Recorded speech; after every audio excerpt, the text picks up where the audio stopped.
Good morning, folks. Happy April Fool's Day. Let's do some maths. Okay, starting with Foundation Plus, we have solving a linear equation. So again, steps we talked about before: expand, simplify, and then take it from there. So if we expand our brackets out, it's times by 3, and then we want to simplify, so we'll collect the x's on one side. Nothing to factorise, so we'll divide. 30 divided by 6 gives you x is 5. You could check if it works at the end. This would be 10 minus 6 if that was 5. So that would be 3 times 4, and yeah, that does equal 12. Cool. But the algebra isn't over yet, because this is a simultaneous equation. We have got 10 apples and 5 bananas, so let's write that. 10a plus 5b is 420, and 8a plus 10b is 540. And obviously step 1 of all of these questions is realizing that it's a simultaneous equation and writing it as such. From there, you want to make something the same. So it would make sense to me to double the top equation. So instead of being 10a, we'll have 20a. Instead of having 5b, we'll have 10b. And instead of having 420, we'll have 840. And then that is a same signs, so we want to subtract them. That'll give us 12a on the left, 300 on the right, so we can divide through by 12 and get that an apple is 25p. And then we can sub that back in.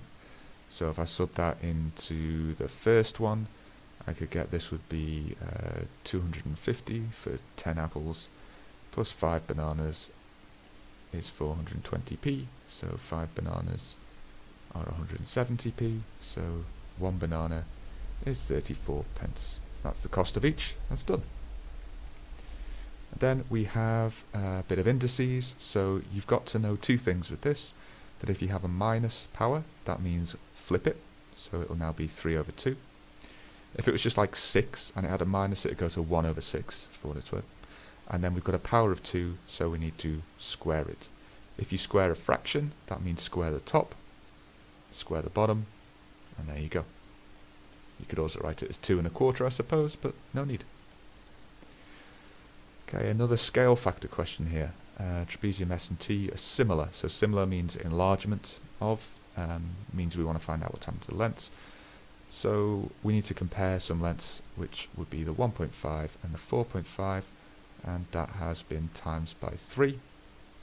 So to get x, it's simply going to be 2.2 times 3. It'll be 6.6 centimeters.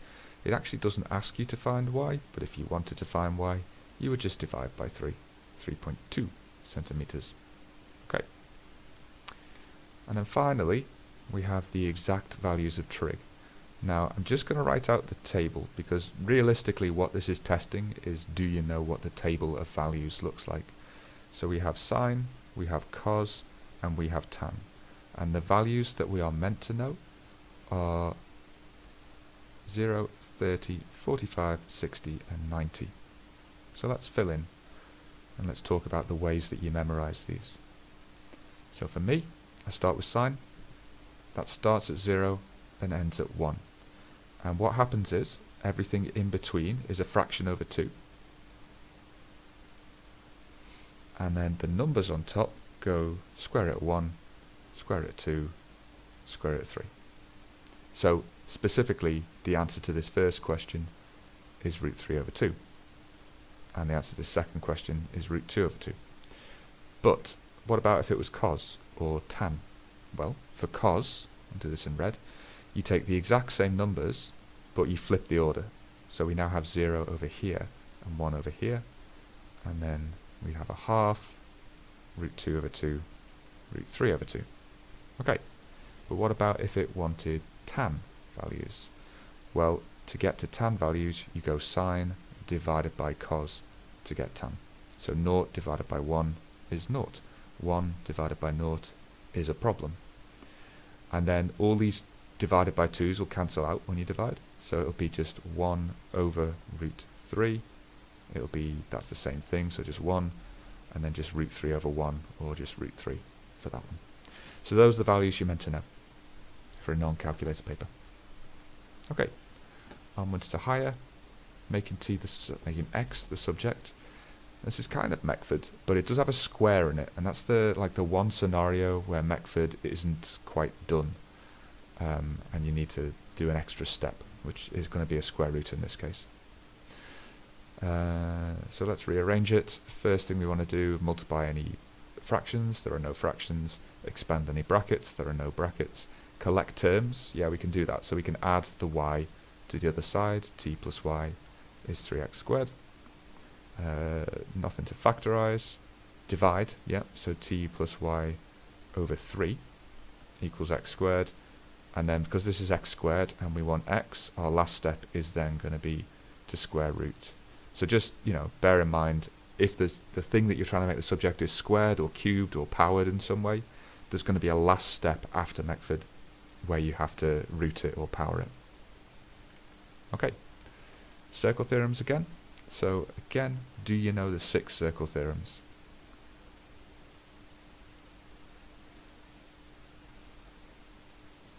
So what we should know is double angle.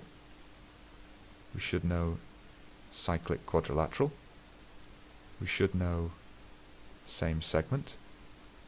We should know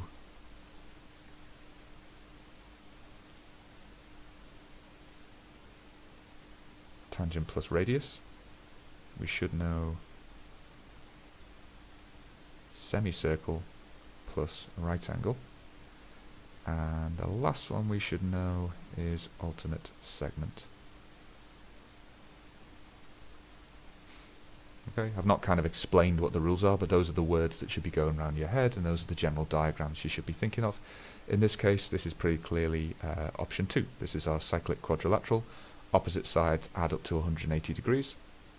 And then it's just, do you know what we mean by ABC? We know it's the middle letter is the angle they're going for. So it wants to know this.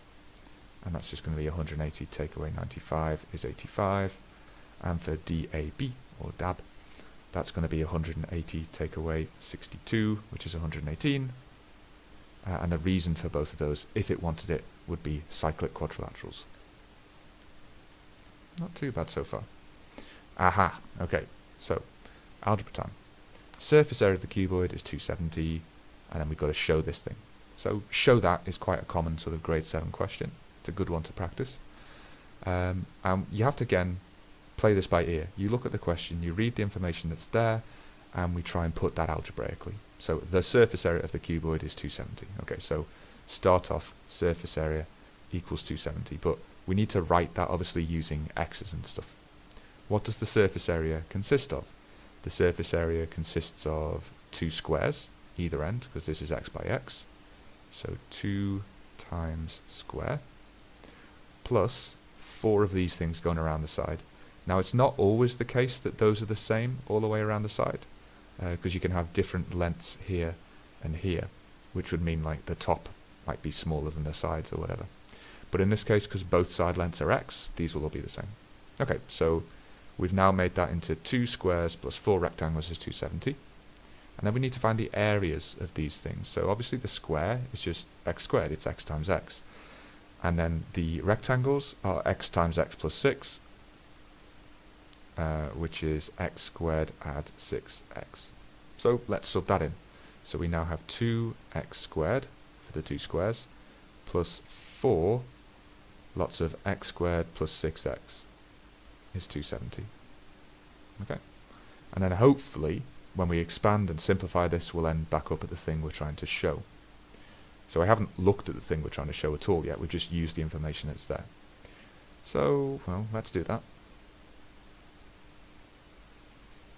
Expand your brackets. It's always expand and simplify with this stuff, isn't it?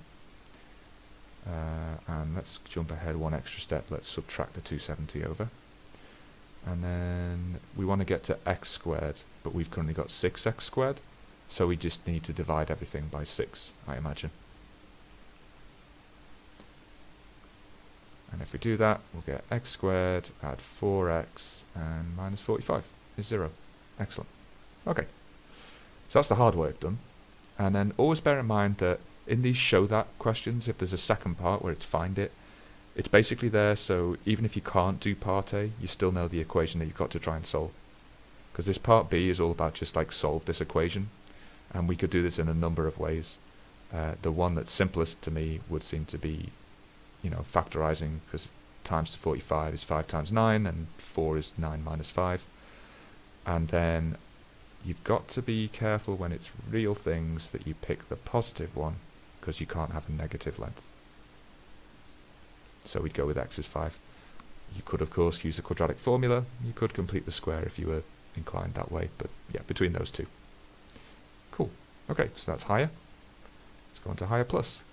So this is an interesting question because it says using the grid solve the equation. So it doesn't want you to solve this algebraically. It wants you to solve this by drawing.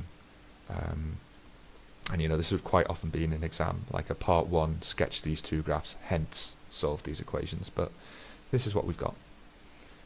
Now, what we need to do is draw some tables to draw this graph. So let's do that. Let's start with the x squared plus y squared equals 9. Although actually, yeah, I think you have to be a bit clever with this one, because I think you could get yourself in a bit of a muddle with the grid here. This is the equation of a circle, because remember that's x squared plus y squared equals r squared. So in this case specifically, radius is 3. So we just want to draw a circle, and it's going to be quite difficult to see exactly 3 here. But yeah, we just want to draw a circle, or attempt to draw a circle, that's got a radius of 3. Or in my case, draw just like a weird potato thing. It'll do.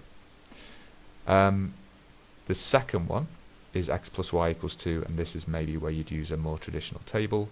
And you're just trying to find a few values that work for a straight line, which is what this is because there's no powers. And x plus y have to equal 2. So 0 plus 2 would equal 2, 1 plus 1 would equal 2, 2 plus 0 would equal 2. You could come up with lots of other values if you wanted. And, well, oh wait, hang on. Let me not be too silly there. So that's these 3 points here. And then we could join them up with a straight line. Let's go for a different colour, because why not? Because drawing on this is always an interesting challenge. And luckily, it's in the bit of the graph that looks a bit like a circle. So I would get these as my solutions to the equation. So I'd have to roughly say what coordinates they were. So that looks to me like something like 2.8, comma, minus 0.8. And I could sort of check if that actually works in terms of x squared plus y squared equals 9, I suppose. Yeah, they equal about 8.5, pretty close. And then I've got a point up here, which symmetry-wise is going to be something like minus 0.8, 2.8. And those will be my solutions. If you wanted to put them in terms of x and y, you would say x equals 2.8 when y equals minus 0.8, or x equals minus 0.8 when y equals 2.8. But that general idea of you can solve equations by where their graphs cross over each other, that's a high-level skill. Speaking of high-level skills, let's look at some functions. Okay, interesting question. So it's got one thing which is really important here is this is the inverse function. So it'd be worth recapping how to do that, but it's basically a disguised method. So if I want to do the inverse of the function, I say the function equals y. So set equal to y. And then I want to rearrange this to make x the subject.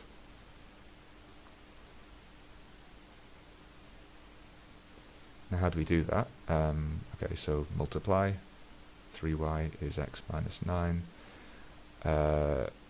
Expand, no. Collect, yes. I want to make x on its own, so 3y plus 9.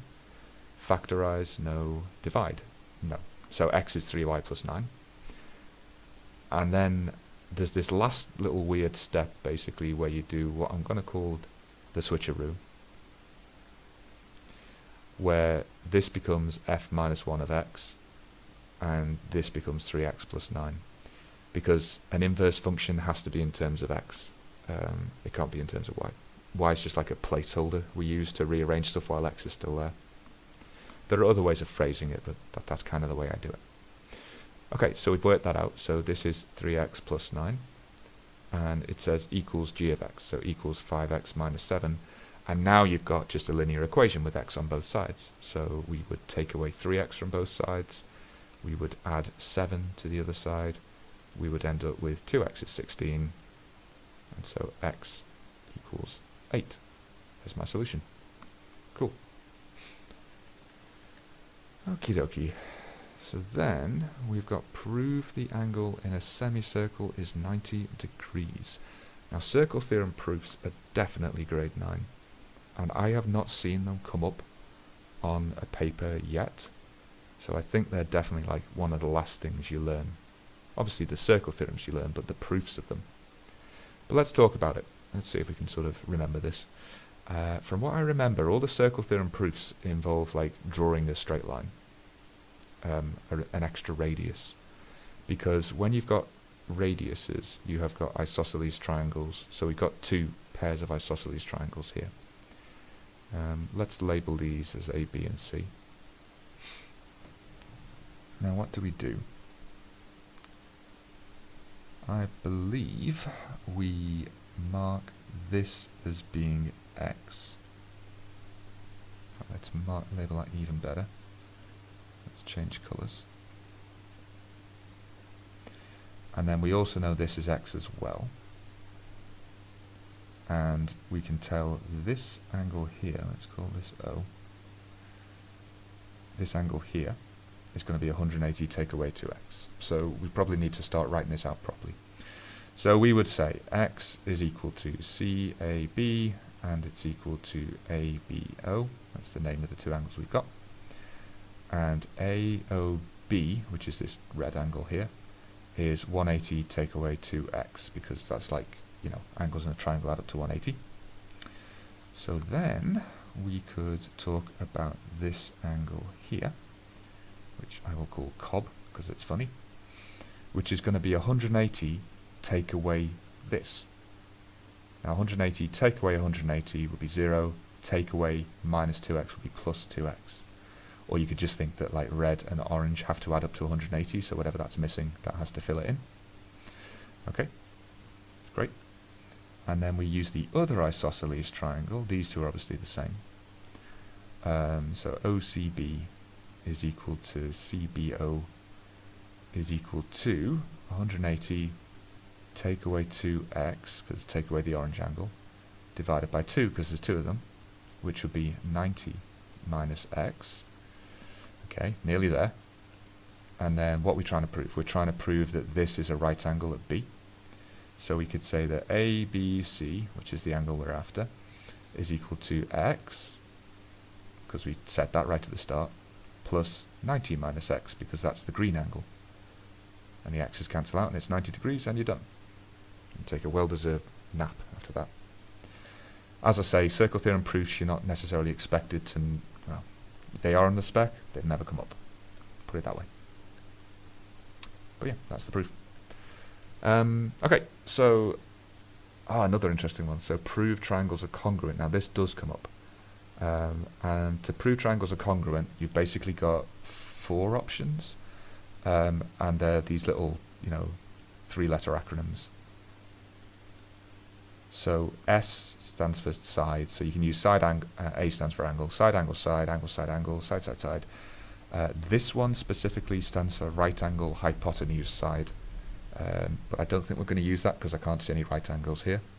So we can kind of discount that as an option. So what have we got? We've got CE and DF intersect G, CD and FE are parallel. Okay, yeah, we're told that, and CD equals FE. Okay, so we know that CD and FE are the same. Okay, so that's a start point. So we'd say CD equals FE, brackets, it says this. You've got to like justify anything you say here. And then the other thing we can do is we can probably use alternate angles, can't we? Because this is parallel lines, so it's wanted us to use like parallel angle rules. So this angle here, which we call FEG, or FEG, is equal to this angle over here, which is GCD. These are alternate angles, and you can make exactly the same argument for these two, can't you?